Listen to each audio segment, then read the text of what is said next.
بسم اللہ الرحمن الرحیم، اللہم صلی علی محمد وعلی آل محمد وبارک وسلم صلی علیہ۔ سخی سلطان باہو پیدائشی عارف باللہ تھے۔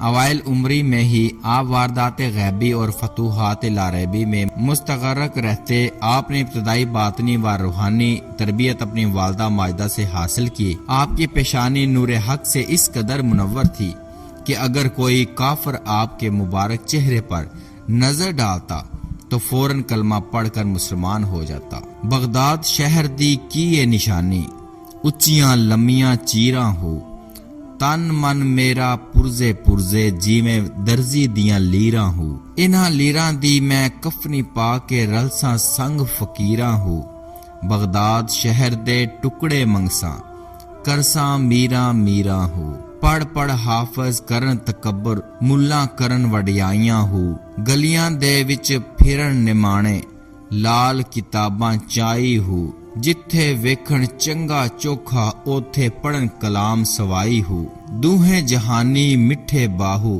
جنہاں کہا دی ویچ کمائی ہو۔ آپ فرماتے ہیں کہ میں 30 سال تک مرشد کی تلاش میں رہا مگر مجھے اپنے پائے کا مرشد نہ مل سکا۔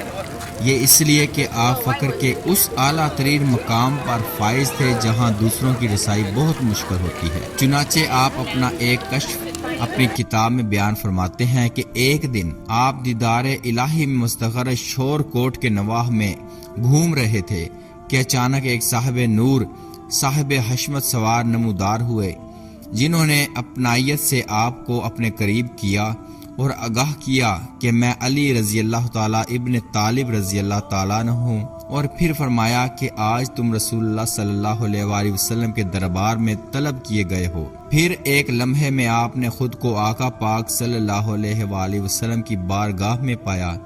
اس وقت اس بارگاہ میں ابو بکر صدیق، عمر فاروق، عثمان غنی اور تمام اہل بیت حاضر تھے۔ آپ کو دیکھتے ہی پہلے ابو بکر صدیق نے آپ پر توجہ فرمائی اور مجلس سے رخصت ہوئے، بعد ازاں عمر اور عثمان غنی بھی توجہ فرمانے کے بعد مجلس سے رخصت ہو گئے۔ پھر آن حضرت صلی اللہ علیہ وآلہ وسلم نے اپنے دونوں دستے مبارک میری طرف بڑھا کر فرمایا میرے ہاتھ پکڑو، اور مجھے دونوں ہاتھوں سے بیعت فرمایا۔ بعد ازاں آقائے دو جہان صلی اللہ علیہ وآلہ وسلم نے آپ کو غوث الاعظم شیخ عبد القادر جیلانی کے سپرد فرمایا۔ آپ فرماتے ہیں جب فقر کے شاہ سوار نے مجھ پر کرم کی نگاہ ڈالی تو ازل سے ابد تک کا تمام راستہ میں نے طے کر لیا۔ پھر عبد القادر جیلانی رحمت اللہ تعالی کے حکم پر سخی سلطان باہو نے دہلی میں عبد الرحمن جیلانی دہلوی کے ہاتھ پر ظاہری بیعت کی اور ایک ہی ملاقات میں فقر کی وراثت کی صورت میں اپنا ازلی نصیبہ ان سے حاصل کر لیا۔ سخی سلطان باہو کا تعلق سلسلہ سروری قادری ہے۔ سلسلہ قادریہ کا آغاز عبد القادر جیلانی سے ہوا اور اس کی دو شاخیں سروری قادری اور زہدی قادری ہے۔ سخی سلطان باہو کا سلسلہ سروری قادری ہے اور آپ سروری قادری طریقہ کو ہی اصل قادری یا کامل قادری تسلیم کرتے ہیں۔ آپ فرماتے ہیں قادری طریقہ بھی دو قسم کا ہے، ایک سروری قادری اور دوسرا زہدی قادری۔ سروری قادری مرشد صاحب اسم اللہ ذات ہوتا ہے، اس لیے وہ جس طالب اللہ کو حاضرات اسم اللہ ذات کی تعلیم و تلقین سے نوازتا ہے تو اسے پہلے ہی روز اپنا ہم مرتبہ بنا دیتا ہے، جس سے طالب اللہ اتنا لاحتاج و بے نیاز و متوکل اللہ ہو جاتا ہے کہ اس کی نظر میں مٹی اور سونا برابر ہو جاتا ہے۔ زہدی قادری طریقے کا طالب 12 سال تک ایسی ریاضت کرتا ہے کہ اس کے پیٹ میں توام تک نہیں جاتا۔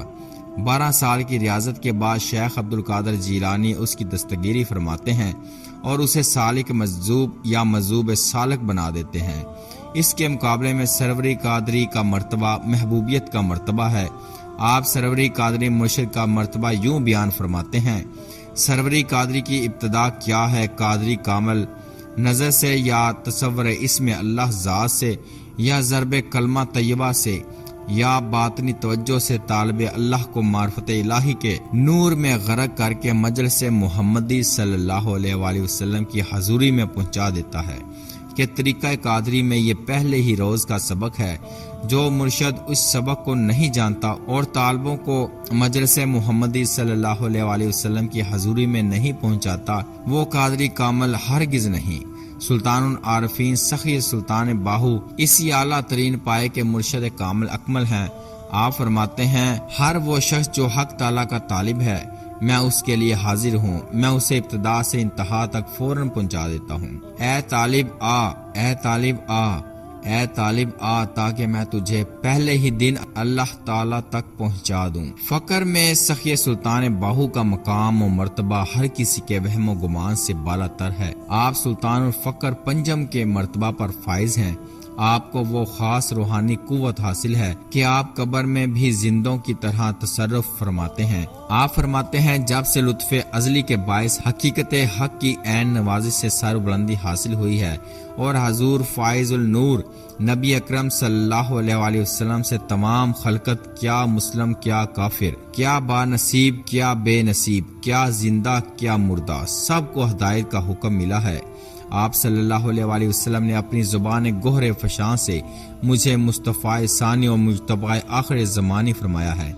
سخی سلطان باہو نے ہر لمحہ استقراء کے حق میں مستغرق رہنے کی وجہ سے ظاہری علم حاصل نہیں کیا، لیکن پھر بھی آپ نے طالبان مولا کی رہنمائی کے لیے 140 کتب تصنیف فرمائی۔ آپ کی تمام کتب علم لدنی کا شاہکار ہیں۔ ان کتب کا سب سے بڑا موضوع یہ ہے کہ انہیں ادب اور اعتقاد سے پڑھنے والے کی مرشد کامل اکمل تک رہنمائی ہو جاتی ہے۔ اپنی تمام کتب میں آپ نے معرفت الہی کی منازل طے کرنے کے لیے راہ فقر اختیار کرنے، قلب باطن کی کلید فرماتے ہیں، جس کے ذریعے تزکیہ نفس اور تجلیہ روح کے بعد طالب مولا کو دیدار الہی اور مجلس محمدی صلی اللہ علیہ وسلم کی حضوری کے اعلیٰ ترین مقامات عطا ہوتے ہیں۔ سخی سلطان باہو فرماتے ہیں کہ میں 30 سال ایسے طالب حق کی تلاش میں رہا جسے میں وہاں تک پہنچا سکتا جہاں میں ہوں، لیکن مجھے ایسا طالب حق نہ مل سکا۔ چنانچہ آپ امانت فقر کسی کے بھی حوالے کیے بغیر وصال فرما گئے۔ حضرت سلطان باہو سرچشمہ علوم و فیوز میں مشہور ہیں کہ آپ نے 140 کتابیں تصنیف کی، جن میں سے بہت سی کتابیں امتداد زمانہ کے ہاتھوں ناپید ہیں، تاہم اب بھی آپ کی بہت سی کتابیں دستیاب ہیں اور علماء ظاہر کے مقابلے میں سلطان باہو فقر کا تصور پیش کرتے ہیں۔ جہاں علماء لذت نفس و دنیا میں مبتلا ہو کر نفس سے پیروی کرتے ہیں اور لذت یاد الہی سے بیگانہ رہتے ہیں، وہاں فقراء شب و روز یاد خدا میں غرق ہو کر امر ہو جاتے ہیں۔ آپ کی شاعری میں ترک دنیا اور نفس کشی کے خیالات بکثرت ملتے ہیں۔ آپ کے نقطۂ نظر کے مطابق دین و دنیا دو ایسی متضاد قوتیں ہیں جن کے باہم تفاوت کو حل نہیں کیا جا سکتا۔ سلطان باہو کا وصال 1691 عیسوی بمطابق اسلامی تاریخ یکم جمادی الثانی 1102 ہجری میں 63 سال کی عمر میں ہوا۔ آپ کا مزار مبارک دریائے چناب کے مغربی کنارے ایک گاؤں جو آپ ہی کے نام سے موسوم ہے اور جھنگ سے 50 میل دور جنوب کی جانب قصبہ گڑھ مہاراجہ کے نزدیک تحصیل شور کوٹ میں مرجع خاص و عام ہے۔ چڑھ چنا تے کر روشنائی ذکر کریندے تارے ہو، گلیاں دے وچ پھرن نمانے لالاں دے ونجارے ہو، شالا مسافر کوئی نہ تھیوے تے ککھ جنا تے بھارے ہو، تاڑی مار اڑا نہ بہو اساں آپے اڈن ہارے ہو۔